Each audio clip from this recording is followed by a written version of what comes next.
દસમામાં કેમિસ્ટ્રી સતાયા કરે છે, સમીકરણો નડિયા કરે છે, અને અંકિત સર પાછા આયા કરે છે. છેલ્લા લેક્ચરમાં આપણે સમીકરણો બનાવતા પહેલાના બેઝિક સમજ્યા ઘણા બધાને એ પણ સવાલ હતો કે સર દસમામાં ક્યાં બધું આવે છે. મેં કીધેલું નવમાનો બેઝ હતો, તો પહેલા લેક્ચરમાં નવમાનો બેઝ ક્લિયર કર્યો તો સંયોજન કેવી રીતે બનાવાય એ શીખ્યા હતા. તો આજે આપણે સમીકરણ કેવી રીતે બનાવાય, સમીકરણ કેવી રીતે સંતુલિત કરાય એ સમજીશું. સ્ટુડન્ટ બ્રો અને ટીમ ડીએમ ની ઇનિશિયેટિવ થી આખા ગુજરાતમાં ધોરણ 10 ના દરેક વિષય મેથ્સ, સાયન્સ, ઇંગ્લિશ, એસએસ ફ્રીમાં ભણાવવાના છીએ, ખાલી ને ખાલી તમારા માટે. તો મસ્ત નોટ પેન લઈને બેસી જાઓ ને રિવિઝન કરવા તૈયાર થઈ જાઓ. આજના ચેપ્ટરમાં, આજના લોજિકમાં, આજના ટોપિકમાં આપણે રાસાયણિક સમીકરણો સમજવાના છીએ. રાસાયણિક સમીકરણ શું હોય? તો રાસાયણિક પ્રક્રિયાને લખવા માટે જે વપરાય એને રાસાયણિક સમીકરણ કહેવાય. તો રાસાયણિક પ્રક્રિયા એટલે રાસાયણિક ફેરફાર. બે પ્રકારના ફેરફાર જોયા છે, ભૌતિક અને રાસાયણિક. ભૌતિક ફેરફાર શું હોય બાળકો? જે ફેરફાર ફક્ત ભૌતિક અવસ્થા બદલે. સર ભૌતિક અવસ્થા એટલે કોઈ પણ પદાર્થની ત્રણ ભૌતિક અવસ્થા, ઘન, પ્રવાહી અને વાયુ. જેમ કે પાણી, ઘન અવસ્થામાં બરફ છે, પ્રવાહી અવસ્થામાં પાણી છે, અને વરાળ અવસ્થા એ વાયુ છે. તો બરફ જ્યારે પીગળે છે તો પ્રવાહી બન્યું, એ પાછું પીગળ્યું એટલે વાયુ, પાછું ઉકળ્યું એટલે વાયુ બન્યું. તો આપણે જોવા જઈએ તો બરફને આપણે પાણીનું સ્વરૂપ લખીએ છીએ, H2O સોલિડ લખીએ છીએ. જે બરફ છે, બરફ જ્યારે પીગળ્યું, ગરમ થયું તો એ પાણી બન્યું, H2O લિક્વિડ બન્યું. પાછું એ બદલાયું એટલે એ વરાળ બન્યું, H2O ગેસ બન્યું. હવે આ ત્રણે ત્રણમાં સમીકરણના સૂત્રો જુઓ, H2O, H2O, H2O. મતલબ અહીંયા રસાયણમાં કોઈ ફેરફાર આવ્યો નથી.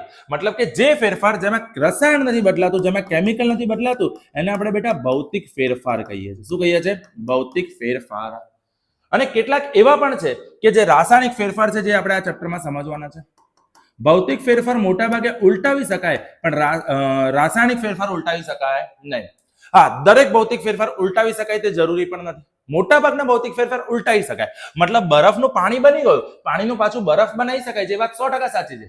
પણ કાગળ ફાટી ગયું તો કાગળનું ફાટવું એ રાસાયણિક ફેરફાર નહીં, ભૌતિક ફેરફાર જ છે. અને જ્યારે કાગળ ફાટી ગયું તેને જોડીને પાછું જોડાતું નથી. એટલે કેટલાક ભૌતિક ફેરફાર ઉલટાવી શકાતા નથી. એટલે તમને ઘણા બધા જો કોઈ એવું કીધું હોય કે ભૌતિક ફેરફાર એટલે એવો ફેરફાર જે ઉલટાવી શકાય, તો હું કહીશ ના બેટા, કેટલાક ભૌતિક ફેરફાર એવા પણ છે કે જેને ઉલટાવી શકાતા નથી. તો રાસાયણિક ફેરફાર કોને કહેવાય? જેમાં રાસાયણિક પ્રક્રિયા થાય. રાસાયણિક પ્રક્રિયા થાય એટલે એમાં શું થાય? તાપમાન બદલાય, રંગ બદલાય, ગંધ બદલાય, અથવા તો નવા વાયુ પેદા થાય. તો આ ચારમાંથી કોઈ પણ એક વસ્તુ થાય તો રાસાયણિક ફેરફાર થયો તેવું કહી શકાય. ચલો, રાસાયણિક ફેરફાર શું છે થોડું ઘણું ખબર પડે છે. જેમ કે દૂધનું ફાટી જવું. દૂધ જ્યારે ફાટી જાય છે તો એને સીવીને પાછું બનાવી શકાતું નથી. દૂધ ફાટી ગયું એટલે રસાયણ બદલાઈ ગયું. લોખંડને કાટ લાગી ગયો, રસાયણ બદલાઈ ગયું. તો એ રાસાયણિક ફેરફારો છે. અને એ રાસાયણિક ફેરફારો લખવા શબ્દોમાં બહુ કંટાળાજનક છે યાર. આટલા મોટા મોટા ફેરફાર લખવાય ક્યાં? તો એની જગ્યાએ આપણે શું કરીએ છીએ? શોર્ટમાં લખીએ છીએ, સમીકરણ સ્વરૂપમાં લખીએ છીએ. બેટા આજકાલ વોટ્સએપનો જમાનો થઈ ગયો છે, આપણે ઓકે પણ નથી લખતા, આપણે ખાલી કે લખીએ છીએ. અને હવે તો કે પણ કંટાળો છે, ખાલી અંગૂઠો મોકલીએ છીએ. હા કે ના? તો એવી રીતે આપણે કેમિસ્ટ્રીમાં રાસાયણિક સમીકરણોને પણ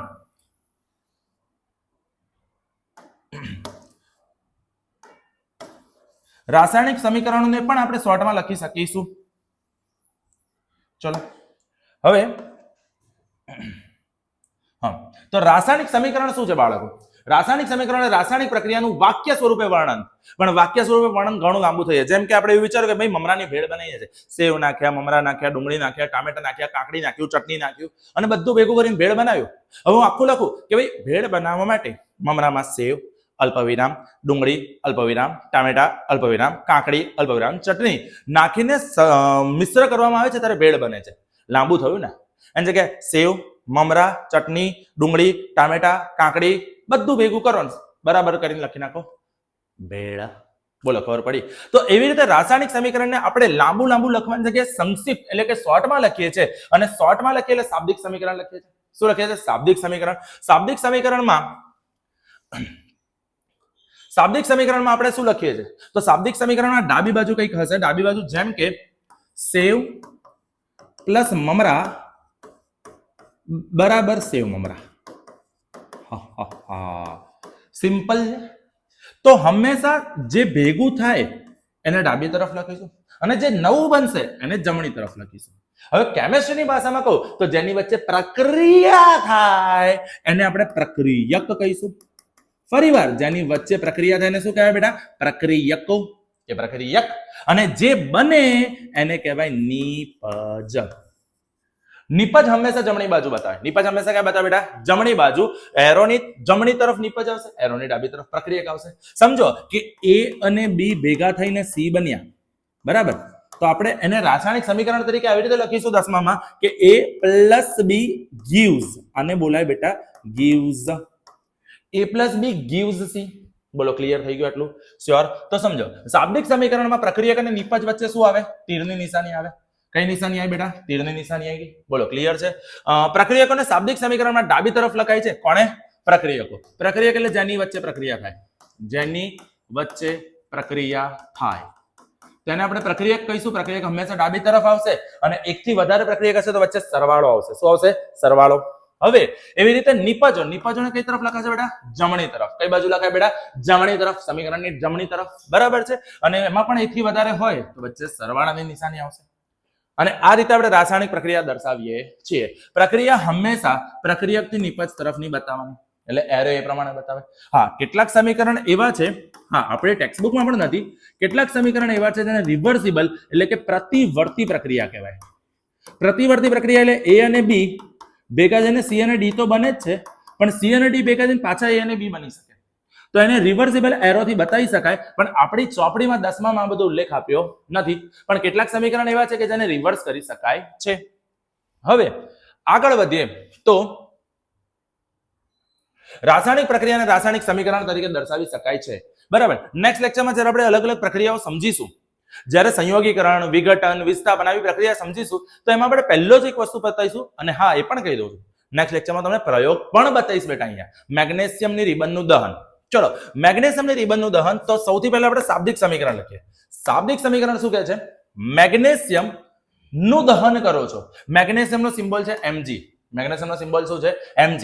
9માં ભણ્યા હતા મેગ્નેશિયમ. સમજો આખો સ્પેલિંગ લખીએ તો મેગ્નેશિયમ થાય. એમાં પહેલો અને ત્રીજો લેટર લઈ અને આપણે મેગ્નેશિયમનો સિમ્બોલ લખીએ છીએ Mg. જ્યારે મેગ્નેશિયમ હવામાં દહન થાય છે તો હવામાં કોણ છે બેટા? ઓક્સિજન. કોણ છે લાલુ? ઓક્સિજન. તો ઓક્સિજનની હાજરીમાં એટલે O2 લખ્યું અને O2 ની હાજરીમાં સળગાવ્યું તો બન્યું મેગ્નેશિયમ ઓક્સાઇડ. શું બન્યું? Magnesium oxide. હવે આખું વાક્ય બોલો કે મેગ્નેશિયમને હવામાં રહેલા ઓક્સિજનની હાજરીમાં દહન કરવામાં આવે છે તો મેગ્નેશિયમ ઓક્સાઇડ બને છે. પણ આટલું લાંબુ લખવું કંટાળો આવ્યો કે ના આવ્યો? એની જગ્યાએ શું લખી નાખ્યું? Magnesium plus oxygen gives magnesium oxide. હજી આટલું બધું કોણ લખે? આપણે તો ભયંકર આળસુ છે બકા. તો આપણે કશું નહીં કરો, શોર્ટમાં લખો Mg plus O2. Mg plus O2 gives MgO. મતલબ કે જ્યારે પણ સમીકરણ લખો બેટા, સમીકરણમાં પ્રક્રિયકો ડાબી તરફ આવે, નિપજો જમણી તરફ આવે, બરાબર? પ્રક્રિયક કે પ્રક્રિયકો, નિપજ કે નિપજો, પણ વોટએવર, પ્રક્રિયા જેની વચ્ચે પ્રક્રિયા થાય છે પ્રક્રિયકો છે અને જે બને છે એ નિપજ છે. બોલો ક્લિયર છે આટલું? ડન. જેમ કે આપણે વાત કરીએ મેગ્નેશિયમ નું ઓક્સિજનની હાજરીમાં દહન કર્યું, મેગ્નેશિયમ ઓક્સાઇડ બન્યું. આ બેઝિક થયું. હવે સમીકરણ આટલું લખીને છોડ દેવાનું જ ને તો જિંદગી બહુ શાંતિથી ચાલતી, પણ આપણી જિંદગી એમ શાંતિથી જાય નહીં. એટલે સમીકરણને સંતુલિત કરવું પડે, સમીકરણને બેલેન્સ કરવું પડે. આવા શબ્દો તમે ઘણી બધી વાર તમારા સ્કૂલના સાહેબના મોઢે પણ સાંભળ્યા હશે કે બેટા સમીકરણ સંતુલિત કરીને લખજો, સમીકરણ બેલેન્સ કરજો, કેમિકલ ઇક્વેશન બેલેન્સ કરજો. આવું ઘણું બધું સાંભળ્યું હશે. સવાલ એ છે પણ કરવું જ કેમ છે? રાસાયણિક સમીકરણ સંતુલિત કરવું જ કેમ છે? જિંદગીમાં સંતુલન બહુ જરૂરી છે. જિંદગી અસંતુલિત થઈ જાય તો લોચા પડી જાય, એમ સમીકરણ અસંતુલિત થાય તો લોચા પડી જાય. પણ કેમ એવું? તો 9મા ધોરણમાં એન્ટોઇન વેન લ્યુવેનહોક આપણને એક નિયમ આપ્યો હતો, દળ સંચયનો નિયમ. શું આપેલું બેટા? દળ સંચયનો નિયમ. દળ સંચય કે સંરક્ષણ તો બંને સેમ છે. અને જ્યારે જે વસ્તુનું સંરક્ષણ થાય એ વસ્તુ અચળ થઈ જાય. કેવી થઈ જાય? અચળ. કેવી થાય? અચળ. એટલે કે દળ સંરક્ષણનો નિયમ છે, મતલબ પ્રક્રિયા દરમિયાન કુલ દળ હંમેશા અચળ રહેશે. દળ કેવું રહેશે બેટા? અચળ. બરાબર? દળ અચળ રહે મતલબ અચળનો મતલબ બદલાશે નહીં.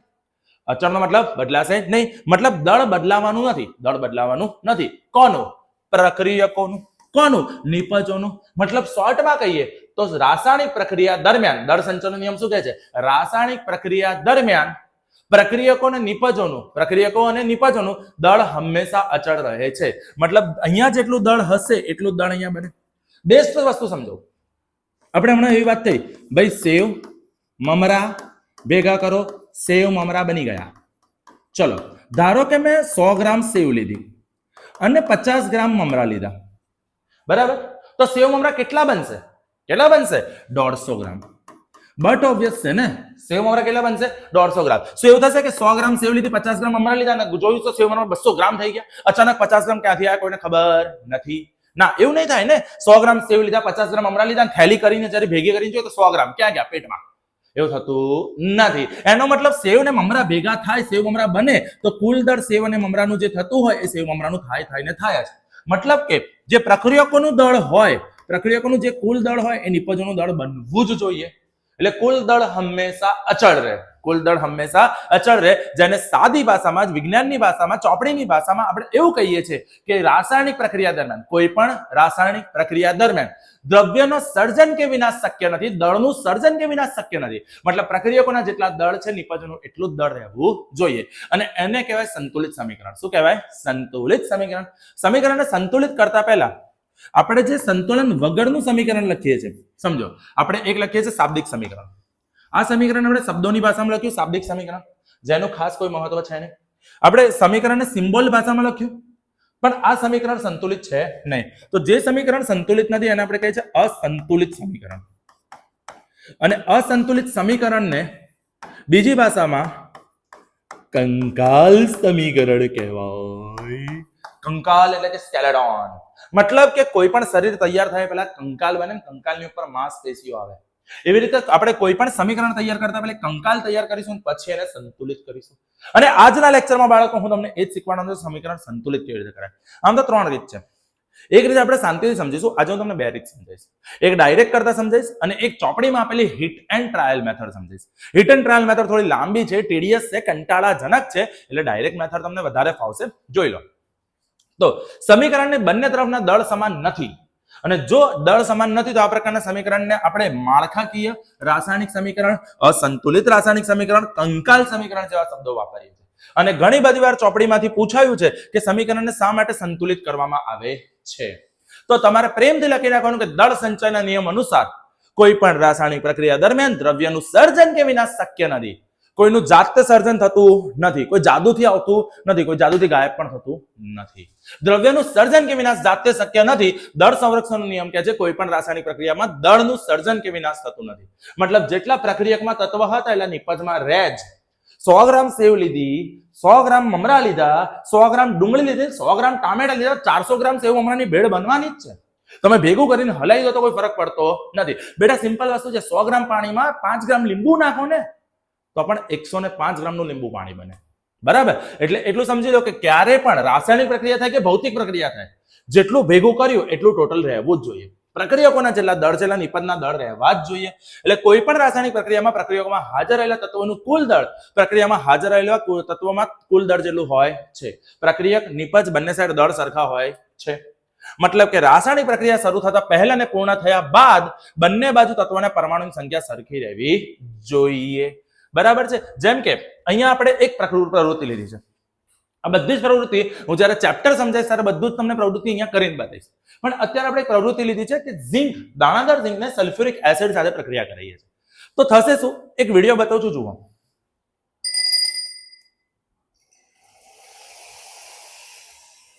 આપણે દાણાદાર ઝિંક નાખ્યું, અહીંયા તમે જોઈ શકો છો ગ્રે કલરના ઝિંકના દાણા છે, અને એની અંદર એસિડ નાખ્યું.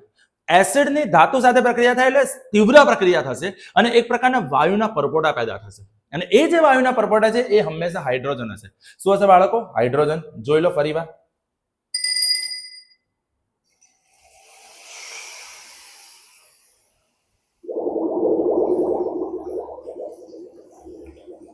બસ તો આ બુડબુડિયા જે થયા એ હાઇડ્રોજનના છે. હવે મારે આ પ્રક્રિયા થઈ, આ પ્રક્રિયા સમજી લીધી, પણ આ પ્રક્રિયાને લખવી કેવી રીતે? તો હું એવું થોડી લખીશ કે ભાઈ એક કોનિકલ ફ્લાસ્કમાં દાણાદાર ઝિંક અને સલ્ફ્યુરિક એસિડ સાથેની પ્રક્રિયા થઈને ઝિંક સલ્ફેટ બને છે અને હાઇડ્રોજન વાયુના પરપોટા પેદા થાય છે. હા બાપરે, આટલું બધું કોણ લખે? ના લખાય. તો એની જગ્યાએ શું લખ્યું? Zinc plus sulphuric acid gives zinc sulphate plus hydrogen. હવે આ સમીકરણ શાબ્દિક થયું. શાબ્દિકના માર્ક મળશે નહીં. તમારે લખવું પડશે કેમિકલ ફોર્મમાં, એટલે કે સિમ્બોલિક ફોર્મમાં. ઝિંક, ઝિંક માટેનો સિમ્બોલ બાળકો Zn છે. ઝિંક માટેનો સિમ્બોલ શું છે? Zn. ઝિંકનો સિમ્બોલ Zn છે અને એ Zn સલ્ફ્યુરિક એસિડ H2SO4. એક વસ્તુ કહી દઉં, યાદ રાખજો. HCl, H2SO4, HNO3, આ ત્રણ એસિડ છે. નાના ધોરણમાં ભણ્યા હશો, રિવાઇઝ કરો. જ્યારે મોટા ભાગના સમીકરણમાં જ્યારે તત્વ H થી શરૂ થાય, મોટા ભાગના, not every but mostly, right, મોટા ભાગના સમીકરણ કે મોટા ભાગના તત્વો જે H થી શરૂ થાય એ એસિડ હોય. એ શું હોય? એસિડ. મોટા ભાગના એસિડની શરૂઆત H થી થાય છે. સમજો, જેમાં ક્લોરીન છે ને, તને યાદ રાખવાની ટેકનિક છે હાઇડ્રોક્લોરિક એસિડ. જેમાં સલ્ફર અને ઓક્સિજનના 4 કણ છે, ઓક્સિજનના 4 પરમાણુ છે, SO4, અને સલ્ફ્યુરિક એસિડ કહેવાય. અને નાઇટ્રેટ વાળું એસિડ છે નાઇટ્રિક એસિડ. એટલે આ બેઝિક ખબર હોવી જોઈએ કે સલ્ફ્યુરિક એસિડ એટલે H2SO4 લઈશું અને હાઇડ્રોક્લોરિક એસિડ એટલે બેટા HCl લઈશું. બોલો, ખબર પડે?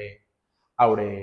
પાક્કું. હવે Zn plus H2SO4 gives ZnSO4 plus H2. અત્યારે આટલું સમજો કે આ પ્રક્રિયા થઈ.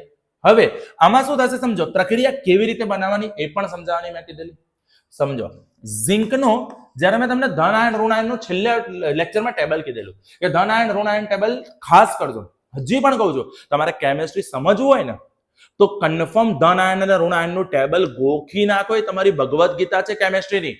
એ આવડશે તો તમને દુનિયાનું જ્ઞાન હશે, કેમેસ્ટ્રીનું જ્ઞાન હશે. બાકી નહીં ધન આયન ઋણ આયન આવડે તો નહીં સમીકરણ આવડે, સમીકરણ નહીં આવડે, કેમેસ્ટ્રી નહીં આવડે, પછી માથું પકડીને બેસી જશો. બેટર છે, તમારી પાસે ટાઈમ પણ છે તો ચાલુ કરી દો ને યાર. સમજો, ઝિંકના જ્યારે ધન આયન લખીએ છીએ તો ઝિંક બને છે Zn2+. સલ્ફ્યુરિક એસિડના આયનો છૂટા પાડો તો સલ્ફ્યુરિક એસિડમાં આવે H+ અને SO4 2-. હવે અહીંયા ઝિંક છે એ સલ્ફેટ સાથે જોડાશે અને એ બનશે Zn2+, SO4 2-. ચલો, સંયોજકતા મેં તમને લાસ્ટ લેક્ચરમાં કીધેલું બેટા, જે ઉપર માથે છે એ સંયોજકતા છે. ઝિંકની સંયોજકતા કેટલી છે? 2. સલ્ફેટની સંયોજકતા કેટલી છે? 4 ના બોલતા, ના બોલતા, 4 ના બોલતા. 4 ઓક્સિજનના પરમાણુની સંખ્યા છે. સંયોજકતા ઉપર હોય. સંયોજકતા ક્યાં હોય બેટા? ઉપર. ઉપર કેટલો આંકડો લખ્યો છે? 2. એટલે સલ્ફેટની સંયોજકતા 2 છે, ઝિંકની સંયોજકતા 2 છે, સલ્ફેટની સંયોજકતા 2 છે. બંને સંયોજકતા સરખી છે તો શું કરવાનું? ડાયરેક્ટ જોડો. શું જોડો? ડાયરેક્ટ જોડે એટલે Zn અને SO4 માંથી બને ZnSO4. ZnSO4. જેમાં આગળનું Zn જે છે એને કહીએ છીએ આપણે ઝિંક, પાછળનું SO4 જે છે એને આપણે કહીએ છીએ સલ્ફેટ. એટલે આ આપણું બની ગયું ઝિંક સલ્ફેટ. શું બની ગયું? Zinc sulphate. અને પાછળ હાઇડ્રોજન બન્યો. પાછળ શું બન્યો? હાઇડ્રોજન. તમે જોયું કે અહીંયા હાઇડ્રોજન વાયુના પરપોટા બને છે. બરાબર છે. હવે આ સમીકરણને સંતુલિત કરવું પડે.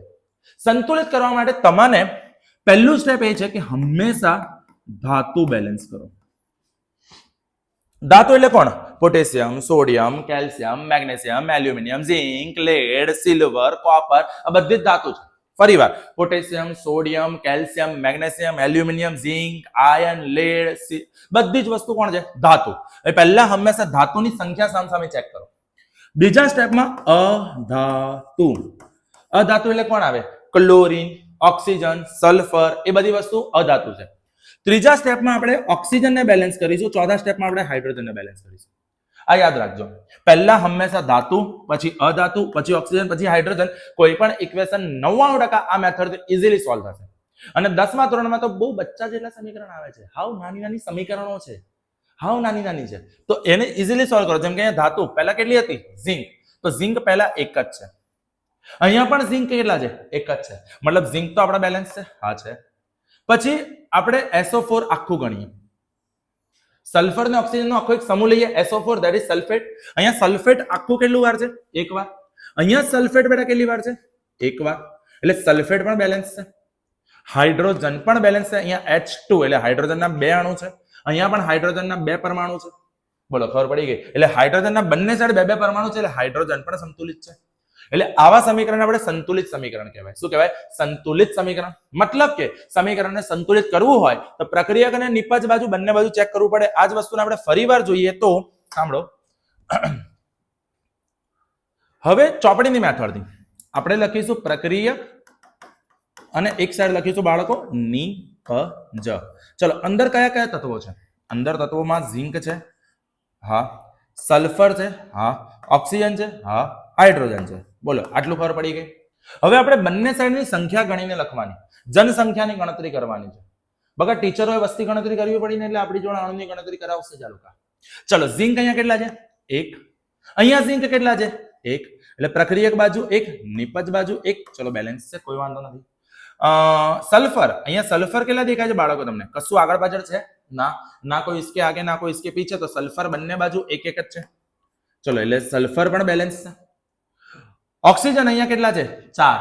અહીંયા કેટલા છે બાળકો 4 બેલેન્સ. હાઇડ્રોજન અહીંયા કેટલા છે 2 અહીંયા કેટલા છે 2 ઓય હોય હોય હોય હોય હોય હોય બંને સાઈડ બધા તત્વો બેલેન્સ છે. બોલો આવડે એટલે સિમ્પલ વસ્તુ થઈ કે બંને સાઈડ બેલેન્સ એટલે સમીકરણ ઓલરેડી બેલેન્સ છે અને બેલેન્સ સમીકરણને હળી કરવાની નહીં.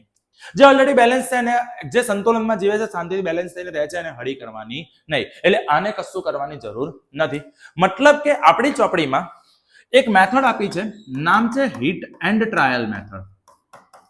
હિટ એન્ડ ટ્રાયલ મેથડ થી જ્યારે સંતુલિત કર્યું તો પણ આપણને આ રીતે મળી ગયું. હિટ એન્ડ ટ્રાયલ મેથડમાં તમારે પ્રક્રિયકો બાજુ અણુની સંખ્યા લખવાની છે, નિપજો બાજુ અણુની સંખ્યા લખવાની છે અને જેમાં અનબેલેન્સ લાગે, જેમાં સંખ્યા સરખી નથી, એને સંતુલિત કરીશું. બોલો ખબર પડે? રાઈટ. ચલો તો આપણે એક કામ કરીએ, ચોપડીનો આપણે એક અઘરો પણ કામનો સવાલ સોલ્વ કરીએ કે આપેલી સમીકરણ નીચે દર્શાવેલ રાસાયણિક સમીકરણને સંતુલિત કરવાનો પ્રયત્ન કરીએ. આપણને આપ્યું છે Fe + H2O gives Fe3O4 + H2. હવે આપણે ચોપડીની રીતે જઈશું તો હિટ એન્ડ ટ્રાયલ મેથડ કરીશું. હિટ એન્ડ ટ્રાયલ મેથડમાં આપણે સૌથી પહેલા શું કરીશું તો આપણને જે સમીકરણ આપ્યું હોય એ સમીકરણને એઝ ઇટ ઇઝ લખો. પહેલા Fe + H2O gives Fe3O4 + H2. હવે આ જે સમીકરણ છે એ સમીકરણમાં જેટલા પણ તત્વો આપ્યા છે પ્રક્રિયક અને નિપજને એને એક બોક્સમાં મૂકી દેવાની, પેટીમાં મૂકી દો બેટા. અને યાદ રાખજો આ પેટીમાં નાખ્યા પછી પેટીની અંદર કશું કરવાનું નહીં. સાંભળજો મારી વાતને ધ્યાનથી, મગજ ખુલ્લું કરો બધા. અહીંયા જો ફરીવાર અહીંયા ધ્યાન આપી દો. ચલો અહીંયા શાંતિથી સાંભળો, કાન અને મગજ ખુલ્લું રાખો અને જુઓ. જ્યારે પણ સમીકરણ બેલેન્સ કરો ને, સમીકરણને બેલેન્સ કરવા માટે હંમેશા આગળ એને ગુણવાનું છે. સહગુણકમાં એને ગુણાકાર કરો, સહગુણકમાં એને ભાગાકાર કરો. સરવાળા બાદબાકી બેલેન્સમાં થાય જ નહીં. બેલેન્સ કરવું છે તો હંમેશા ગુણાકાર કરવો પડે અને એ ગુણાકાર હંમેશા આગળ કરવાનું. તમને એવું થાય સર H2O મારે ઓક્સિજન ખૂટે છે, અહીંયા ટૂલ લખી નાખું, ના ચાલે? ના ચાલે યાર.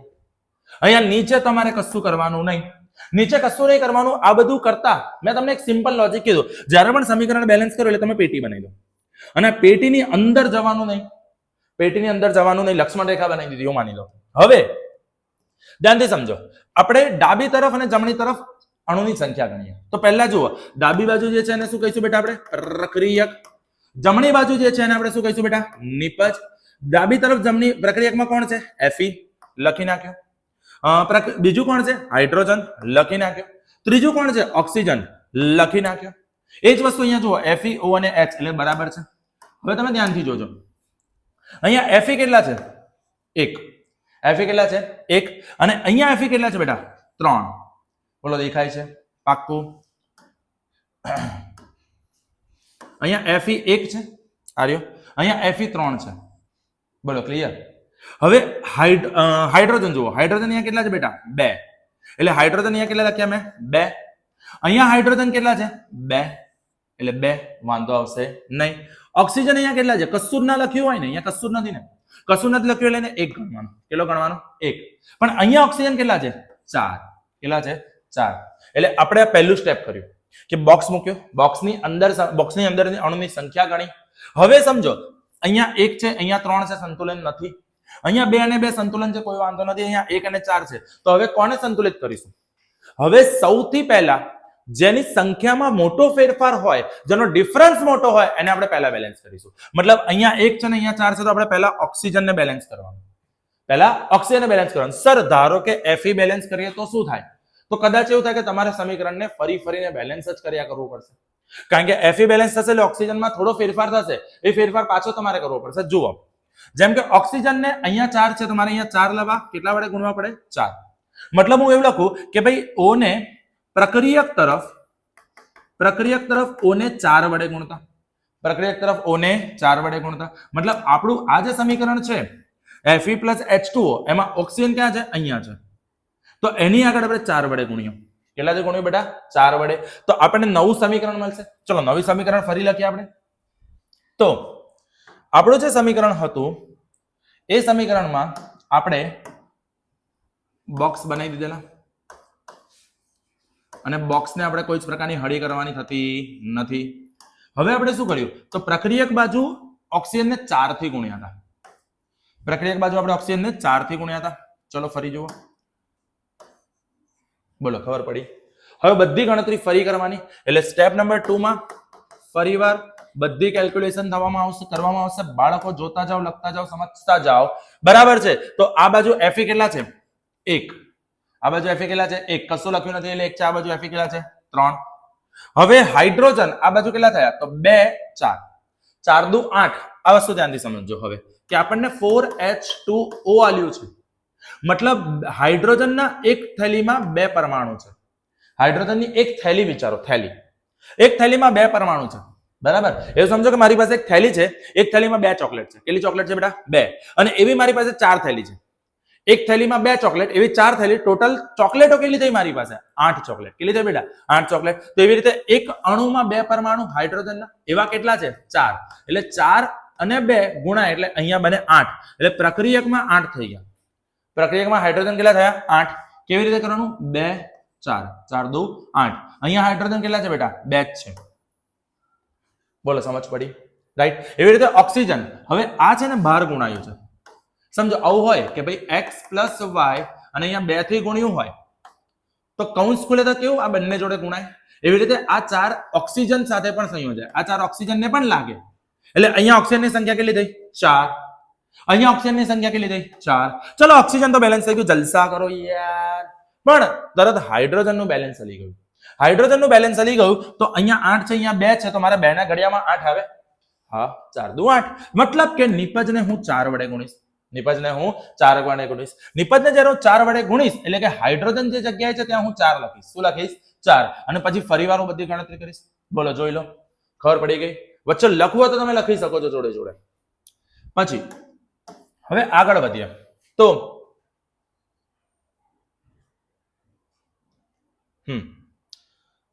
હવે આપણે છેલ્લે શું કર્યું હતું એ ફરીવાર આપણે અહીંયા લખી નાખીએ ફટાફટ. આપણે Fe ને બોક્સ બનાવ્યો હતો, H2O ને બોક્સ બનાવ્યો હતો, Fe3O4 ને બોક્સમાં મૂક્યો હતો, H2 ને બોક્સમાં મૂક્યો હતો, અને પછી અહીંયા 4 થી ગુણેલા, અને પછી આપણે બેલેન્સ કર્યું તો આપણે ફરીવાર અહીંયા 4 થી ગુણ્યા.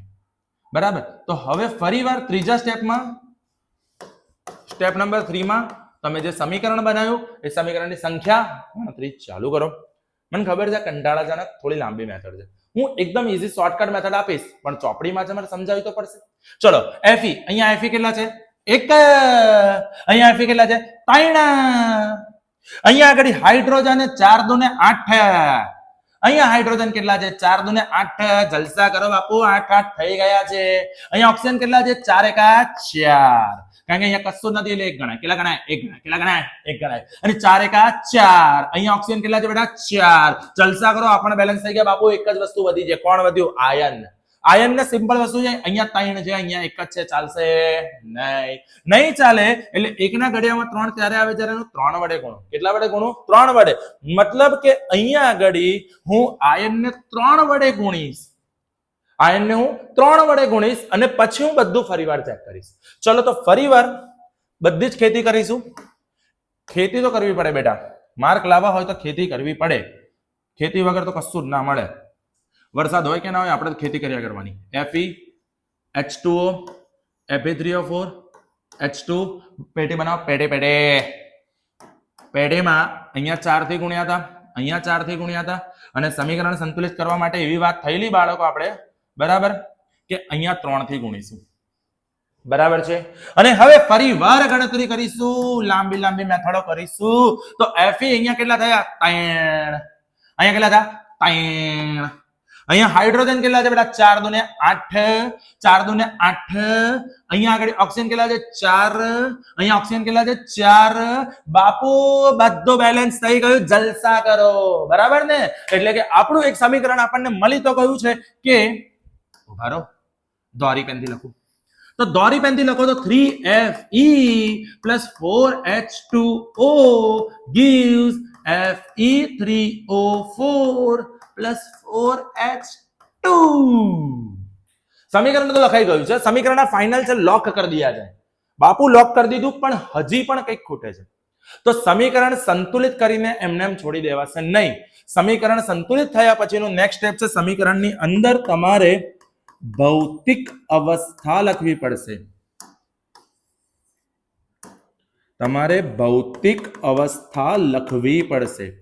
અને ભૌતિક અવસ્થા એટલે ક્યાં તો એ ઘન સ્વરૂપમાં હશે, ઘનને આપણે ઇંગ્લિશમાં સોલિડ કહીશું, અને જે સોલિડ હશે તો એમાં નીચે આપણે એસ લખીશું. બીજું હોય પ્રવાહી. અગર એ પ્રવાહી અવસ્થામાં હશે તો બેટા લિક્વિડ આવે, અને લિક્વિડનો ઇનિશિયેટિવ આપણે એલ લખીશું. ત્રીજું વાયુ અવસ્થા મળે. જો વાયુ મળે તો વાયુને આપણે ગેસ ઓર ગેસિયસ સ્ટેટ કહીશું, તેને આપણે જી લખીશું. હવે આ ત્રણ તો આપણને ખબર છે. એક ચોથી અવસ્થા એડ થઈ છે, એ છે જલીય દ્રાવણ. જલીય દ્રાવણ જેને ઇંગ્લિશમાં બેટા એક્વિયસ સોલ્યુશન કહેવાય છે. અને એક્વિયસ સોલ્યુશન કહેવાય છે એટલે જ્યાં જલીય દ્રાવણ ત્યાં નીચે આપણે એ અને ક્યુ એક્વા લખીએ છીએ. સર એ ક્યુ એટલે શું, એક્વા એટલે શું? સિમ્પલ વસ્તુ છે. મીઠું ડાયરેક્ટ ખાઈએ તો સોલિડ કહેવાય. મીઠું ડાયરેક્ટ ખાઈએ તો બેટા શું કહેવાય? સોલિડ. મતલબ NaCl S લખી નાખો, ચાલી જાય. પણ એ જ મીઠું તમે પાણીમાં નાખીને હલાઈ દીધું અને એનું બની ગયું મીઠાનું પાણી. એટલે પાણીમાં તમે કોઈ પણ વસ્તુ ઓગાળો અને એ બન્યું જલીય દ્રાવણ. શું બન્યું? જલીય દ્રાવણ. મતલબ મેં અહીંયા શું કર્યું? જ્યારે કોઈ વસ્તુને પાણીમાં ઓગાળ્યું છે તો અહીંયા લખીશ એક્વા. શું લખીશ? એક્વા. હવે આપણને આ ત્રીજા ચેપ્ટરમાં ધાતુમાં સમીકરણ આવશે ત્યારે તમને ખબર પડશે. સમજો પહેલી વસ્તુ લોખંડ. લોખંડ શું છે? ધાતુ છે. લોખંડ શું છે? ધાતુ. અને ધાતુ મોટા ભાગે ઘન અવસ્થામાં હોય એટલે હું F નીચે S લખું છું. F ઇઝ સોલિડ લખ્યું મેં. બરાબર. હવે લોખંડને પાણીમાં નાખો, કોઈ ફરક પડે છે? લોખંડને પાણીમાં આખી રાત બેસી રાખો, કોઈ નહીં ફરક પડે. બહુ તો કાટ લાગશે, એનાથી જાજો ફરક પડશે નહીં. મતલબ લોખંડ પાણી સાથે પ્રક્રિયા આપતું નથી, તો બરફ સાથે તો આમે નહીં આપે. મતલબ લોખંડ આપશે કોની સાથે પ્રક્રિયા? વરાળ. અને આપણે શરૂઆતમાં વાત થઈ પાણીની ત્રણ અવસ્થા, H2O સોલિડ એટલે બરફ, H2O લિક્વિડ એટલે પાણી, H2O ગેસ એટલે વરાળ. અહીંયા વરાળ સાથે પ્રક્રિયા આપે છે એટલે H2O ગેસમાં લખવું પડે. બરાબર છે. તો લોખંડનું કન્વર્ઝન થશે પણ રહેશે તો ઘન અવસ્થામાં જ. લોખંડનું કન્વર્ઝન થશે, રહેશે તો ઘન અવસ્થામાં. એવું તો છે ને કે વરાળ પસાર કરીશું લોખંડ ઓગળીને પાણી થઈ ગયું? ના થાય બેટા. લોખંડ જ છે. જ્યારે વરાળ પસાર કરીશું તો એની અવસ્થામાં એની પર ઓક્સિજનનું પડ લાગશે, ઓક્સાઇડ બનશે, અને આ હાઇડ્રોજન વાયુ તરીકે છૂટો પડશે. વાયુ તરીકે છૂટો પડશે. પહેલાના જમાનામાં એવું હતું કે જ્યારે કોઈ પણ વાયુ છૂટો પડે તો ઉપરનો એરો મારતા હતા. જ્યારે કોઈ પણ અવક્ષેપ છૂટા પડે તો આપણે સોલિડ લખતા હતા, સોલિડ લખાઈએ છીએ, પણ પહેલા નીચેનો એરો મારતા હતા. પણ હવે એવું છે નહીં. હવે તમે સમીકરણ સિમ્પલ અવસ્થા સાથે આ રીતે કમ્પ્લીટ લખી નાખો એટલે વાંધો આવે નહીં. બોલો આટલું ખબર પડી ગઈ? ડન. આનો સ્ક્રીનશોટ પાડીને આને લખવું હોય તો લખી નાખો, કોઈ જ વાંધો નથી. તો આ રીતે આપણે કોઈ પણ સમીકરણને સોલ્વ કરીશું બાળકો. અને હવે આપણે આના પછીના સેશનમાં એટલે કે અત્યારે જ આ લખાઈ જાય એટલે આપણે નવા સમીકરણોની પ્રેક્ટિસ કરીશું. બોલો અત્યારે આટલું ખબર પડી ગઈ? ફરીવાનું થોડુંક રિવાઇઝ કરી દઉં. પહેલા ભૌતિક ફેરફાર. ભૌતિક ફેરફાર એટલે જે ભૌતિક અવસ્થા બદલાય જેમાં કોઈ રસાયણના ફેરફાર આવતા નથી. બીજું છે રાસાયણિક ફેરફાર. રાસાયણિક ફેરફાર એટલે જેમાં રંગ બદલાઈ શકે, ગંધ બદલાઈ શકે, તાપમાન બદલાઈ શકે, વાયુ ઉત્પન્ન થઈ શકે, અવસ્થા તો બદલાઈ જ શકે છે. તો આ ચાર કે આ પાંચમાંથી જે ફેરફાર થાય એને રાસાયણિક ફેરફાર કહીશું. આ સિવાય બાળકો રાસાયણિક ફેરફાર થાય એટલે રાસાયણિક પ્રક્રિયા થઈ. રાસાયણિક પ્રક્રિયા થઈ એટલે કોઈક વસ્તુ ભેગું થયું, કોઈક વસ્તુ નવી બની. જે વસ્તુ ભેગી થઈ જેની વચ્ચે પ્રક્રિયા થઈ એને કીધું પ્રક્રિયકો. જે વસ્તુ નવી બની એને કહેવાય નિપજો. પ્રક્રિયકથી નિપજ તરફ એરો મારીશું. એકથી વધારે પ્રક્રિયક હશે વચ્ચે સરવાળો લખીશું, એકથી વધારે નિપજ હશે વચ્ચે સરવાળો લખીશું.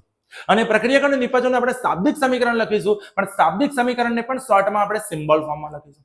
અને સિમ્બોલ ફોર્મમાં જ્યારે લખવા જઈએ છે ત્યારે સિમ્બોલ ફોર્મમાં લખ્યા પછી સમીકરણને સંતુલિત કરવું જરૂરી છે. જે સમીકરણ સિમ્બોલ ફોર્મમાં લખ્યું છે, જે સમીકરણ અસંતુલિત છે તેને માળખાકીય સમીકરણ, અસંતુલિત સમીકરણ, કંકાલ સમીકરણ કહેવાય છે. અને પછી એ સમીકરણને તમારે સંતુલિત કરવાનું હોય છે. સમીકરણને જ્યારે સંતુલિત કરીએ છીએ તો એના માટે તમે ચોપડી પ્રમાણે hit and trial method use કરી શકો છો. Hit and trial method use કર્યા પછી સમીકરણ સંતુલિત થઈ ગયા પછી તમારે એની અવસ્થા લખવી પડે. અવસ્થા એટલે સોલિડ લખો, લિક્વિડ લખો, ગેસ લખો કે એક્વા લખો. એટલે કે ઘન છે, પ્રવાહી છે, વાયુ છે, ક્યાં તો જલીય દ્રાવણ છે. બોલો ખબર પડી? હવે મેં તમને એવું પણ કીધું, લોકો તમને બીજી એક મેથડ શીખવાડીશ, ધાતુ અધાતુની મેથડ, અને આ મેથડ સૌથી ઈઝી પડશે. અને આના પછીની જે પીડીએફ આવશે તો એમાં હું આ જ રીતે સમજાવીશ. તમે ધ્યાનથી જુઓ. અહીંયા બેટા Fe H2O Fe3O4 H2 balance કરીએ ડાયરેક્ટ. હવે ડાયરેક્ટ શીખવાડું છું, લાંબા લાંબા પડવું જ નથી. ધાતુ કોણ છે? Fe. અહીંયા Fe કેટલા છે? 1. અહીંયા Fe કેટલા છે? 3. ચાલે? ના ચાલે. ના ચાલે એટલે સીધું અહીંયા 3 મૂકી દો. કશું ગણવાનું નહીં, 3 મૂક્યો. ચલો 3 મૂકવાથી અહીંયા 3 થઈ ગયા, અહીંયા 3 થઈ ગયા. ચલો આ બેલેન્સ થઈ ગયું. હટાત 57 ઘટાત. ચલો આ પૂરું થઈ ગયું. હવે બીજું લઈ લઈએ. આગળ જુઓ બાળકો, અહીંયા હાઇડ્રોજન કેટલા છે? 2. અરે પહેલા ઓક્સિજન કરો. પહેલા હંમેશા ધાતુ, પછી અધાતુ, પછી ઓક્સિજન, પછી હાઇડ્રોજન. હવે ધાતુ બેલેન્સ થઈ ગયું છે. હવે અધાતુ અહીંયા કોઈ રહેતું નથી બાળકો. તો ઓક્સિજન, અહીંયા ઓક્સિજન કેટલા છે? 1 જ. અહીંયા ઓક્સિજન કેટલા છે? 4. એટલે બેલેન્સ કરવા માટે મારે અહીંયા કેટલાથી ગુણવા પડશે? 4. કારણ કે મેં પહેલા કીધું કે હંમેશા તમે આગળ ગુણશો. ક્યાં ગુણશો બેટા? આગળ. એટલે ઓક્સિજનને મેં 4 થી ગુણ્યું. ઓક્સિજનને 4 થી ગુણ્યું. 4 થી ગુણ્યું એટલે અહીંયા ઓક્સિજન કેટલા થઈ ગયા? 4. અહીંયા ઓક્સિજન કેટલા થઈ ગયા? 4. હવે આપણે હાઇડ્રોજન ગણો. ચલો હાઇડ્રોજન 4 દુ કેટલા થઈ ગયા બેટા? 8. અહીંયા હાઇડ્રોજન 8 છે, અહીંયા હાઇડ્રોજન 2 છે. ચાલે? ના ચાલે ને. તો નથી ચાલતું તો અહીંયા 2 ને 4 થી ગુણશો તો 8 થઈ જશે ને. તો અહીંયા 4 થી ગુણી દો એટલે આ હાઇડ્રોજન 8 થઈ ગયા, હાઇડ્રોજન 8 થઈ ગયા. બોલો Fe3 3 કમ્પ્લીટ છે. અહીંયા ઓક્સિજન 4 4 કમ્પ્લીટ છે. અહીંયા હાઇડ્રોજન 8 8 કમ્પ્લીટ છે. થઈ ગયો સમીકરણ. બેલેન્સ કરો, જલસા કરો, બલ્લે બલ્લે. બોલો આવડશે. તો આની આપણે પ્રેક્ટિસ હવે આગળ કરીએ છીએ. ચલો જોઈ લો. તો હમણાં આપણે સમીકરણ સંતુલિત કરતા શીખી ગયા. આજે આપણે કેટલાક સમીકરણની પ્રેક્ટિસ લઈશું. તો અહીંયા આગળ આપણને થોડાક સમીકરણ આપ્યા છે. એ સમીકરણ હું તમને શીખવાડીશ, પછી કેટલાક ઘરેથી પ્રેક્ટિસ કરવા પણ આપીશ. તો પહેલા જોઈ લો. તો સૌથી પહેલા પોટેશિયમ બ્રોમાઇડ ની સમીકરણ સાથે થયું તો બેરિયમ આયોડાઇડ સાથે પ્રક્રિયા થઈ, બન્યું પોટેશિયમ આયોડાઇડ અને બેરિયમ બ્રોમાઇડ. હવે તરત સવાલ થશે, સર આવું બધું અમને ના આવડે. કેમ ના આવડે બાળકો? પોટેશિયમ એટલે K+, બ્રોમાઇડ એટલે Br-. ચલો આની સંયોજકતા કેટલી છે? 1. ઉપર જે હોય એને સંયોજકતા કીધેલી. બ્રોમાઇડ ની સંયોજકતા કેટલી? 1. બંને સરખી છે. બંને કેવી છે? સરખી. સરખી હોય તો ડાયરેક્ટ જોડો એટલે KBr લખાય. બંને સરખા એટલે ડાયરેક્ટ જોડવાના. કેવા જોડવાના? ડાયરેક્ટ. એટલે KBr. અવસ્થા છેલ્લે લખીશું. અવસ્થાને મારો ગોળી અત્યારે. Plus barium iodide. બેરિયમ એટલે Ba2+. આ ધન આયન ઋણ આયનમાં બધા લખતા જજો. અને ધન આયન ઋણ આયન આવડશે તો આ રીતે સંયોજન બનાવતા આવડશે. સંયોજન બનાવતા આવડશે તો સમીકરણ આવડશે. હું હજી પણ કહું છું, દરેક લેક્ચરમાં કહું છું, અને એટલા માટે કહું છું કે મેં 9મા ધોરણથી બેઝિક એટલે સમજાવ્યું કે તમે સમીકરણમાં પ્રો થઈ જાઓ. પ્રો. બરાબર. તો જોઈ લે બ્રો. બેરિયમ એટલે Ba2+, આયોડાઇડ એટલે I-. બેરિયમમાં Ba2+ એટલે અહીં સંયોજકતા 2 લખો, આયોડાઇડમાં અહીંયા સંયોજકતા 1 લખો. જતા રહો ચાકડીમાં. યાદ આવ્યું ને? તો અહીંયા આગળ આ રીતે આવશે. તો બેરિયમ આપણે કેટલી વાર લખીશું? 1 વાર Ba. આયોડિન કેટલી વાર લખીશું? 2 વાર I2. gives. સમીકરણ ધારો કે અહીંથી અધૂરું છોડી દીધું. એ લોકોને એવું થયું આપણ નથી આપવું, આટલું આપીને છોડી દેવું છે. Potassium bromide plus barium iodide. કોઈ ચિંતા નહીં કરવાની. when Ankit sir is here, nothing to fear. ધ્યાન આપો. તો પોટેશિયમ બ્રોમાઇડ નું બને K+, Br-. અને આયનો લખ્યા. આ શું લખ્યા બેટા? આયનો. Barium iodide Ba2+, I-. હવે એક વસ્તુ જુઓ તમે કે K+ પોતાના ઋણાયન Br- સિવાયના ઋણાયન સાથે જોડાશે I- સાથે. હવે જુઓ તો બને છે શું? K+, I-. K+ અહીંયા સંયોજકતા કેટલી છે બેટા? 1. I- ની સંયોજકતા 1. બંને સરખી. ડાયરેક્ટ જોડો, લખો પોટેશિયમ આયોડાઇડ Ki. આઈ ગયું પોટેશિયમ આયોડાઇડ. જુઓ પ્લસ. હવે શું વધ્યું? બેરિયમ અને બ્રોમાઇડ. બેરિયમ અને બ્રોમાઇડ એટલે બેરિયમ નું આપણે લખ્યું બેટા Ba2+, બ્રોમાઇડ નું લખ્યું આપણે Br-. અહીંયા 2, અહીંયા 1. જતા રહો ચોકડીમાં. ચોકડીમાં જાઓ એટલે બેરિયમ તમારે 1 વાર લખવાનું છે. બેરિયમ કેટલી વાર લખવાનું? 1 વાર. બ્રોમાઇડ કેટલી વાર લખવાનું છે બાળકો? 2 વાર. એટલે અહીંયા લખ્યું આપણે Br2. શું લખ્યું? Br2. આ રીતે હંમેશા સમીકરણ લખાય. સમીકરણ લખાઈ ગયા પછી તમારે સમજો કે બેલેન્સ કરવું પડશે. સમીકરણને શું કરવું પડશે? બેલેન્સ કરવું પડશે. ધ્યાનથી જોજો. ચલો તો બેલેન્સ કરવાનું ચાલુ કરીએ. તો સૌથી પહેલા ધાતુ. પહેલા કોણ આવે? ધાતુ. અહીંયા પોટેશિયમ કેટલા છે? 1. અહીંયા પોટેશિયમ કેટલા છે? 1. કોઈ જ વાંધો નથી. પછી બેરિયમ. અહીંયા બેરિયમ કેટલા છે? 1. અહીંયા બેરિયમ કેટલા છે? 1. કોઈ જ વાંધો નથી. અહીંયા Br2 આવશે. પછી અહીંયા બ્રોમિન કેટલા છે? 2. એક જ છે. તો બ્રોમિન અહીંયા 1 છે, અહીંયા બ્રોમિન 2 છે. હવે અહીંયા બ્રોમિન 2 થયા એટલે અહીંયાના 2 ને અહીંયા બેલેન્સ કરવા પડશે. જેવા અહીંયા 2 ના બેલેન્સ કરવું છે એટલે હંમેશા મારે આગળ ગણવું પડે. આગળ ગણ્યું એટલે પોટેશિયમની જોડે પણ 2 ગુણાયા. અહીંયા બ્રોમિન તો અહીંયા કેટલા થઈ ગયા? બ્રોમિન હવે 2 થઈ ગયા. અહીંયા પણ બ્રોમિન 2 થઈ ગયા એટલે બ્રોમિન તો સંતુલિત થઈ ગયું. પણ અહીંયા પોટેશિયમ કેટલા થયા? 2. અહીંયા પોટેશિયમ કેટલા રહ્યા? 1. એવું ચાલે નહીં. એટલે હવે પોટેશિયમને બેલેન્સ કરો. પોટેશિયમને બેલેન્સ કરો એટલે અહીંયા પોટેશિયમને 2 વડે ગુણ્યા. પોટેશિયમને 2 વડે ગુણ્યા તો આયોડિન પણ 2 વડે ગુણાયું. તો આયોડિન કેટલા થયા? 2. અહીંયા આયોડિન કેટલા થયા બેટા? 2. અહીંયા આયોડિન કેટલા છે? વાવ, 2 જ છે. તો અહીંયા પણ આયોડિન 2. આ 2 છે, આ 2 છે, સંતુલિત છે. ચેક કરી લો, બધું જ ફાઇનલ. પોટેશિયમ 2 છે, હા છે. અહીંયા છે, હા છે. બ્રોમિન 2 છે, દેખાય? Br2 Br2 Br2 Br2 Br2 Br2 balance છે. ચલો ત્યાં આપો બેરિયમ કેટલા છે બેટા? અહીંયા 1 જ છે, અહીંયા 1 જ છે. બરાબર. અને આયોડિન 2, આયોડિન આયોડિન આયોડિન 2. એટલે આપણું આ સંતુલિત થઈ ગયું સમીકરણ. હવે જુઓ તો સમીકરણ સંતુલિત થઈ ગયા પછી તમારે એની અવસ્થા લખવાની. તમારે શું લખવાનું બેટા? અવસ્થા. અવસ્થામાં તમને અહીંયા આપ્યું છે એક્વા. તો અહીંયા નીચે નાના ને નીચે લખવાનું એક્યુ એક્યુ એક્વા એક્વા. મતલબ ચારે ચાર બંને દ્રાવણ પાણીમાં હતા. બંને દ્રાવણ શેમાં હતા બેટા? પાણીમાં. અને એમાંથી આ બંને સમીકરણ લખ્યા પછી તમારે આવા નામ લખવાના. એટલે અહીંયા લખી નાખો પોટેશિયમ બ્રોમાઇડ. અહીંયા લખી નાખો બાળકો બેરિયમ આયોડાઇડ. અહીંયા લખો પોટેશિયમ આયોડાઇડ. બેરિયમ બા એટલે બેરિયમ બા બેરિયમ બ્રોમાઇડ. એટલે તમારે તત્વોના નામ આવી રીતે નીચે લખવાના. જ્યારે તમે આ રીતે લખશો બાળકો, સાંભળજો કે જ્યારે તમે આ રીતે લખશો તો જ તમને સરસ મજાના માર્ક એ લોકો આપશે. એટલે સમીકરણ લખો તો તમારે આ રીતે સમીકરણ લખવું પડે, સમીકરણ સંતુલિત કરવું પડે, સમીકરણની અવસ્થા લખવી પડે, સમીકરણના જે આવા અલગ પ્રકારના તત્વો એના નામ લખવા પડે. અને આને પછી પેન્સિલથી મસ્ત બોક્સ બનાવો તો બોર્ડમાં પેપર ચેક કરીને પણ ગમે નહીં યાર. બોલો, આવડશે આટલું? ખબર પડી? તો આ સમીકરણ લખી નાખો ફટાફટ. ચલો, લખાઈ ગયું હોય તો હવે આગળ વધીએ. સર તમે તો કેટલું જલ્દી જલ્દી લખવાનું કહો છો, આટલું જલ્દી કેવી રીતે લખાય? બેટા સેજ પોઝ કરીને લખી નાખવાનું યાર. ટેકનોલોજી ટેકનોલોજી યાર. ચલો, તો હવે આપણે આગળ ભણીશું. આગળ બીજું સમીકરણ શું કીધું છે વાંચો તો છોકરાઓ, મને નથી વંચાતું. બોલો, ઝિંક કાર્બોનેટ આલ્યું. ઝિંક કાર્બોનેટ ઝિંકના Zn2+ થાય, કાર્બોનેટનો CO3 2- થાય. બરાબર છે? ધન આયન ઋણ આયન તૈયાર કરજો, બાકી નહીં આવડે. ડખ્ખા થશે ડખ્ખા. ઝિંકમાં બેટા Zn2+, કાર્બોનેટમાં બેટા CO3 2-. ઝિંકના 2 આના 2 બંને સરખા ડાયરેક્ટ જોડો, લખો ZnCO3. ZnCO3 ડાયરેક્ટ મેં અઘરા જ લીધા છે, ચિંતા ના કરતા. આવડી ગયું, બધા આવડી ગયા. ઝિંક કાર્બોનેટ પ્લસ સીધું કીધું છે. ઓહ સોરી, આપણને એવું કીધું ઝિંક કાર્બોનેટ એમાંથી તૂટ્યું. ઝિંક કાર્બોનેટમાંથી શું બન્યું? Zinc oxide.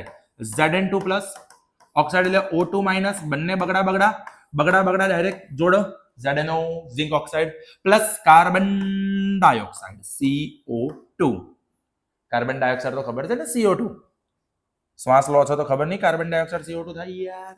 ચલો, ઝિંક ગણો. ધાતુ કેટલા? અહીંયા 1. અહીંયા ઝિંક કેટલી? 1. કોઈ વાંધો નથી બાપુ. કાર્બન કેટલા છે? 1. બોલો, કાર્બન કેટલા છે? 1. અરે બાપરે, બંને બેલેન્સ છે. મજો મજો પડી ગયો. ઓક્સિજન અહીંયા 3 છે. ઓક્સિજન કેટલા છે બેટા? 3. અહીંયા ઓક્સિજન કેટલા છે?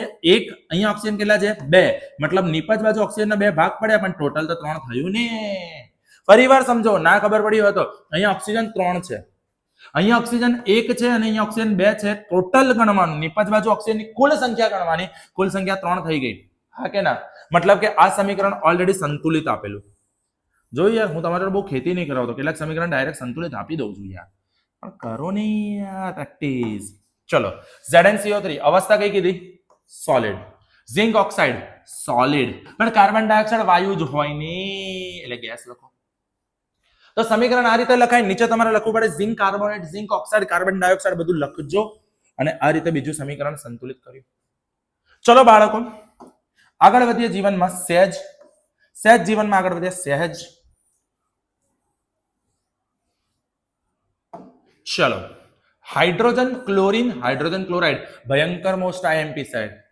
બાપુ BM ભયંકર મોસ્ટ, BM એટલે ભયંકર મોસ્ટ આઈએમપી સમીકરણ. બોર્ડ વાળાને આવા સમીકરણ પૂછવા જોઈએ યાર. Hydrogen gas. હવે હાઇડ્રોજન એટલે H2. બસ આ યાદ રાખજો. Hydrogen H2, oxygen O2, chlorine Cl2, nitrogen N2. આ બધા વાયુઓ છે ને બેટા, બધા વાયુ H2, N2, O2, Cl2, F2 એવી અવસ્થામાં હોય છે. એટલે હાઇડ્રોજન અને ક્લોરીન બંને વાયુ આપ્યા છે, વાયુ વાયુ, મગજમાં આવ્યું? ઓકે. હાઇડ્રોજન ને ક્લોરીન ભેગા થયા હાઇડ્રોજન ક્લોરાઇડ બન્યું. શું બન્યું? હાઇડ્રોજન ક્લોરાઇડ, H પ્લસ અને Cl માઇનસ. હાઇડ્રોજન ક્લોરાઇડ પણ એ પણ શું બનશે? વાયુ. ચલો અહીંયા હાઇડ્રોજન કેટલા છે? બગડા બગડા બગડા બગડા 2. અહીંયા હાઇડ્રોજન કેટલા છે? એકડો 1. એટલે અહીંયા બગડો અહીંયા એકડો ચાલે નહીં, બંને બાજુ 2 2 હોવા જોઈએ. બોલો 2. એટલે અહીંયા 2 થી ગુણો, 2 થી ગુણો એટલે આ હાઇડ્રોજન પણ 2 વડે ગુણાઈ ગયા, ક્લોરીન પણ 2 વડે ગુણાઈ ગયા. એટલે અહીંયા ક્લોરીન કેટલા થયા બાળકો? 2 2 2 2 2 2. અહીંયા ક્લોરીન કેટલા છે ઓલરેડી? 2. ફરીવાર જુઓ, હાઇડ્રોજન 2 2 થઈ ગયા, ક્લોરીન 2 2 થઈ ગયા. એટલે સમીકરણ તમારું ઓલરેડી સંતુલિત તો છે જ. બરાબર છે. હવે આનાથી વધારે તમારે કઈ કરવાનું રહેતું નથી. એટલે સમીકરણ આપણું બેલેન્સ થઈ ગયું. ચલો લખી નાખો. લખી નાખ્યા પછી હવે મોટો ભંભો રબર લાઈને આપણે બધું ભૂસી નાખીએ. ભંભાથી ભૂસી નાખ્યા પછી આગળ વધીએ.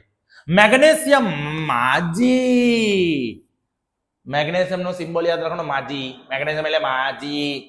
મેગ્નેશિયમ માજી સોલિડ હાઇડ્રોક્લોરિક એસિડ HCl. પહેલા જ કીધેલું એસિડ પૂછાય છે. Hydrochloric acid HCl, sulphuric acid H2SO4, nitric acid HNO3. તો હાઇડ્રોક્લોરિક એસિડ HCl અહીંયા લખી નાખો એક્વા. શું લખી નાખો? એક્વા.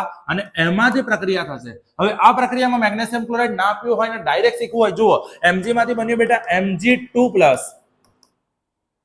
હાઇડ્રોક્લોરિક એસિડ માંથી બન્યું H+ અને Cl-. તો આ Mg2+ આ Cl- સાથે જોડાશે અને બનાવશે Mg2+ Cl-. ચલો મને સંયોજકતા લખવા બાળકો. મેગ્નેશિયમની સંયોજકતા કેટલી છે? હે હે હે 2. બરાબર છે. ક્લોરીનની સંયોજકતા કેટલી છે? 1. જતા રહો જતા રહો જતા રહો ચોકડીમાં. એટલે ચોકડીમાં જાઓ બાળકો. એટલે મેગ્નેશિયમ એક જ વાર લખવાનું, પણ ક્લોરીન ને 2 વાર લખજો યાર. અને વચ્ચે હાઇડ્રોજન છૂટો પાડો. ચલો આટલું સમજ પડી ગઈ. હવે આપણે સમીકરણને સંતુલિત કરીશું. સમીકરણને સંતુલિત કરીશું. બરાબર છે. તો અહીંયા મેગ્નેશિયમ કેટલા છે? 1. અહીંયા મેગ્નેશિયમ કેટલા છે? 1. સંતુલિત છે, કોઈ વાંધો નહીં. બલ્લે બલ્લે જલસા કરો બાપુ. અહીંયા ક્લોરીન છે 2, કારણ કે પહેલા ધાતુ જોયું, ધાતુ બેલેન્સ છે. હવે ક્લોરીન છે અધાતુ. અહીંયા ક્લોરીન કેટલા છે? 1 જ. અહીંયા ક્લોરીન કેટલા છે? 2. ના ચાલે. અહીંયા ક્લોરીન 2, અહીંયા ક્લોરીન 1. ના ચાલે. એટલે અહીંયા 2 થી ગુણો. જેવું ક્લોરીન 2 થી ગુણ્યું, હાઇડ્રોજન નો પણ 2 સાથેનો ગુણાકાર થઈ ગયો. એટલે અહીંયા હાઇડ્રોજન કેટલા થયા? 2. અહીંયા કેટલા થયા? 2. બેલેન્સ. બરાબર છે. તો હવે સમીકરણ બેલેન્સ થઈ ગયા પછી મેગ્નેશિયમ ક્લોરાઇડ આપણને દ્રાવ્ય અવસ્થામાં મળશે એક્વા, અને હાઇડ્રોજન આપણને એક્વા ક્યાં તો વાયુ તરીકે મળી શકે છે. ચલો તો અહીંયા આગળ આ 4 સમીકરણ સમજ પડી. બોલો ક્લિયર છે? હવે આવી રીતે હું તમને બીજા કેટલાક સમીકરણ ઘરેથી પ્રેક્ટિસ કરવા આપું છું, જોઈ લો. તો જેમ કે કેલ્શિયમ હાઇડ્રોક્સાઇડ અને carbon dioxide. Calcium Ca2+, hydroxide OH-, અહીંયા 2 અહીંયા 1 જતા રહો ચોકડીમાં. ધ્યાનથી સાંભળજો. કેલ્શિયમ એક વાર લખીશું CaOH, બહુ પરમાણુ આયન છે. બહુ પરમાણુ આયન છે એટલે બહુ પરમાણુ આયન છે એટલે અહીંયા કૌંસની બહાર લખીશું OH twice. બાળકો ધ્યાનથી સાંભળો, CaOH2 ના બોલતા. CaOH2 બોલો એનો મતલબ ખાલી હાઇડ્રોજન 2 વાર થાય. આપણે ખરેખર CaOH twice આવે છે. એટલે જ્યારે પણ કૌંસની બહાર 2 હોય તો એને ટ્વાઇસ બોલાય, અને કૌંસની બહાર 3 હોય તો એને થ્રાઇસ બોલાય. ફરીવાર બોલું છું, કૌંસની બહાર 2 હોય તો એને ટ્વાઇસ બોલાય, અને કૌંસની બહાર 3 હોય તો એને આપણે થ્રાઇસ કહીશું. બોલો સમજ પડે છે? પાક્કું. મતલબ અહીંયા કેલ્શિયમ હાઇડ્રોક્સાઇડ CaOH twice બોલીશું. હવે આ ભૂલ ના થાય. ઓકે ચલો. કાર્બન ડાયોક્સાઇડ CO2 સીધું બનશે કેલ્શિયમ કાર્બોનેટ CaCO3. CaCO3 કેવી રીતે યાદ રાખવાનું? કેલ્શિયમ કાર્બોનેટ કાકો3. કાકો3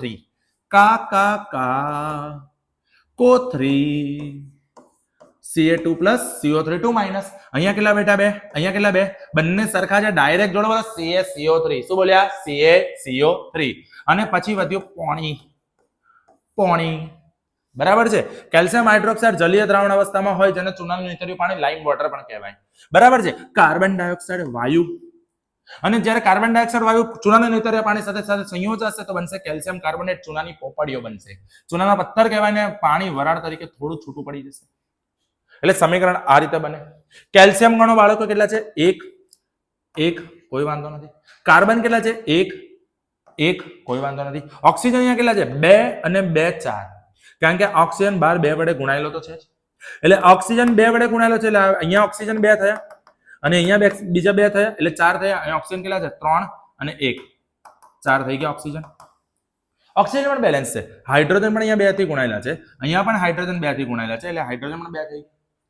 મતલબ આ સમીકરણ ઓલરેડી સંતુલિત છે. ચલો એવી રીતે ઝિંક પ્લસ સિલ્વર નાઇટ્રેટ ધ્યાનથી સમજો. Zinc plus silver nitrate, zinc બાળકો zinc that is Zn plus silver is a Ag plus nitrate NO3 minus. અહીંયા બેટા એક, અહીંયા બેટા એક, બંને હરખી સંયોજકતા ડાયરેક્ટ જોડો AgNO3. AgNO3. Zinc plus silver nitrate gives zinc nitrate. અહીંયા મજા પડી જશે. જુઓ Zn2 પ્લસ NO3 1 માઇનસ અહીંયા 2 અહીંયા 1 જતા રહો ચોકડીમાં, મતલબ ઝિંક એકવાર આવશે પણ નાઇટ્રેટ બહુ પરમાણુય છે અને બહુ પરમાણુય છે એટલે 2 વખત લખાય NO3 ટ્વાઇસ. પ્લસ અહીંયા શું બન્યું બેટા? સિલ્વર છૂટું પડ્યું. વિસ્થાપન પ્રક્રિયા છે. નેક્સ્ટ લેક્ચર થી ચાલુ કરી દઈશું. મસ્ત પ્રયોગો સાથે તૈયાર રહેજો યાર. AgNO3 આપણે એક્વા કે લઈ લઈએ તો ઝિંક નાઇટ્રેટ એક્વા મળ્યું પ્લસ આ સોલિડ ફોર્મમાં છૂટું પડશે. હવે ધ્યાનથી સમજો. અહીંયા ઝિંક કેટલા છે? એકડો. અહીંયા ઝિંક કેટલો છે? એકડો. અહીંયા Ag કેટલો છે? એકડો. અહીંયા Ag કેટલો છે? એકડો. પણ અહીંયા NO3 આખું જુઓ તો અહીંયા NO3 એક જ વાર છે. આખું NO3 જોવાનું, આખું NO3 SO4 NO3 PO4 આ જે બહુ પરમાણુ આયન છે ને એને આખું ગ્રુપ તરીકે જોવાનું. સમજ્યા? એટલે અહીંયા NO3 એક જ છે પણ અહીંયા NO3 આખું ગ્રુપ 2 વાર છે. જોઈ લો આ આખું NO3 અહીંયા 2 વાર ગુણાયું છે. એવું ચાલે નહીં. એટલે અહીંયા બેલેન્સ કરવા મેં શું કર્યું બેટા? 2 થી ગુણ્યું. 2 થી ગુણ્યું એનો મતલબ આખું NO3 2 વખત તો ગુણાઈ ગયું પણ સાથે સિલ્વર 2 વડે ગુણાયું. સિલ્વર 2 વડે ગુણાયું એટલે મેં સિલ્વરને બેલેન્સ કરવા અહીંયા 2 વડે ગુણ્યા. મતલબ આપણું સમીકરણ શું બન્યું? તો આપણું સમીકરણ બન્યું Zn plus 2AgNO3 gives ZnNO3 twice plus 2Ag. બોલો ખબર પડી ગઈ? પાક્કું શ્યોર. એ રીતે એલ્યુમિનિયમ Al લઈ લેજો, કોપર ક્લોરાઇડ CuCl2 લેજો, કોપર ને Cu2+ લેજો. એલ્યુમિનિયમ ક્લોરાઇડ બનશે AlCl3 બનશે અને કોપર બેટા Cu બનશે. સમીકરણને બેલેન્સ કરી દેજો. અહીંયા એલ્યુમિનિયમ 1 છે, અહીંયા એલ્યુમિનિયમ 1 છે, ક્લોરીન અહીંયા 2 છે ને અહીંયા 3 છે. તો 2 અને 3 આવે જ્યારે અલગ સંખ્યા આવે તો લસા લેવાનો. તો 2 અને 3 નો લસા થાય 6. કેટલો થાય? 6. મતલબ અહીંયા તમે 3 થી ગુણશો તો અહીંયા તમે 2 થી ગુણશો. સોરી અહીંયા નહીં.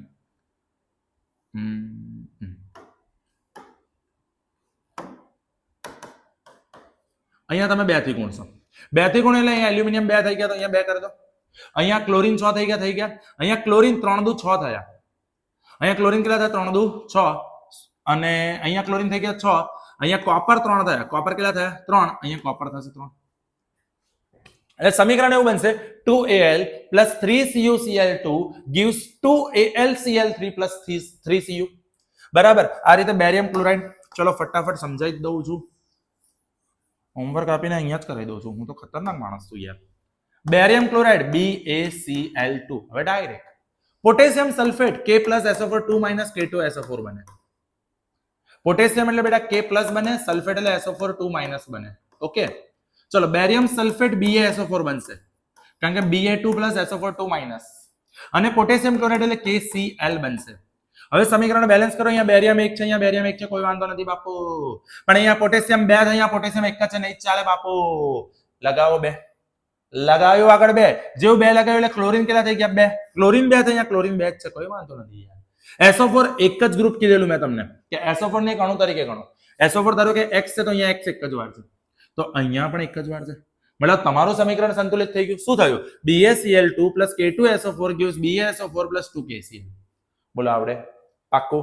હજી પણ કહું છું, ડંકેકી ચોટ પર કહું છું, કોઈ પણ તમને સમીકરણ આટલું બેઝિક થી, આટલું શાંતિથી, આટલું ડિટેલમાં, આટલી પ્રેક્ટિસથી કોઈ જ નહીં કરાવે. મોટી મોટી વાતો કરવાની બધાથી થશે પણ આવી રીતે શાંતિથી એક એક સમીકરણ સોલ્વ કોઈ નહીં કરાવે. પણ બેટા મને તમારા તરફથી એક પ્રોમિસ જોઈશે કે આ બધા સમીકરણ શાંતિથી આજે પ્રેક્ટિસ કરશો અને તો જ તમને આવડશે. બાકી છેલ્લે ડિસેમ્બરમાં ટેન્શનમાં પડશો કે સાહેબ સમીકરણ છેલ્લે ગોખવા ના પડે. અને હું નથી ઈચ્છતો મારો એક પણ છોકરો ગોખે. બરાબર છે? એટલે મેં તમને ઓલરેડી આખા સમીકરણ કેવી રીતે સોલ્વ કરવાના સમજાયા. સાથે અહીંયા 8 સમીકરણની પ્રેક્ટિસ પણ સમજાય છે. એવા સમીકરણ હું તમને બીજા પણ આપું છું, તમે જોઈ લો અને તમે આવા ટ્રાય પણ કરો કેવી રીતે બેલેન્સ કરો છો. બોલો, ખબર પડી ગઈ? હા કે ના? આવા 8 સમીકરણ બીજા તમે જાતે સોલ્વ કરો તો આવડી જશે. મને એક પ્રોમિસ જોઈશે, જેટલું ભણાવું છું એવું નથી ફ્રીમાં ભણાવું છું એટલે નથી જોવાનું ના બેટા, તમારા માટે મહેનત કરીએ છીએ અમે. ટીમ ડીએમ અને સ્ટુડન્ટ ગ્રોનું ઇનિશિયેટિવ આ જ છે કે મારા ગુજરાતના દરેકે દરેક ગુજરાતી છોકરાઓ, મારા દરેકે દરેક ગુજરાતીને આવડવું જોઈએ. બોલો, ખબર પડી ગઈ? એટલે આપણે આ સમીકરણો શાંતિથી મસ્ત રીતે સોલ્વ કરી દો એટલે આપણું કામ પતી જાય. તો નેક્સ્ટ લેક્ચરથી આપણે ચેપ્ટર ચાલુ કરીશું, એ મારી પ્રોમિસ છે. પણ સમીકરણ તમને આવડવા જોઈએ. ના આવડે તમે બિંદાસ કોમેન્ટ બોક્સમાં લખજો, તો હું તમને ફરી સમજાવી દઈશ, મને કોઈ જ વાંધો નથી. પણ આ સમીકરણ હોમવર્કમાં પણ કરી નાખજો. નેક્સ્ટ ટાઈમ હોમવર્ક કરેલું જોઈશે. મળીએ છે, બાય.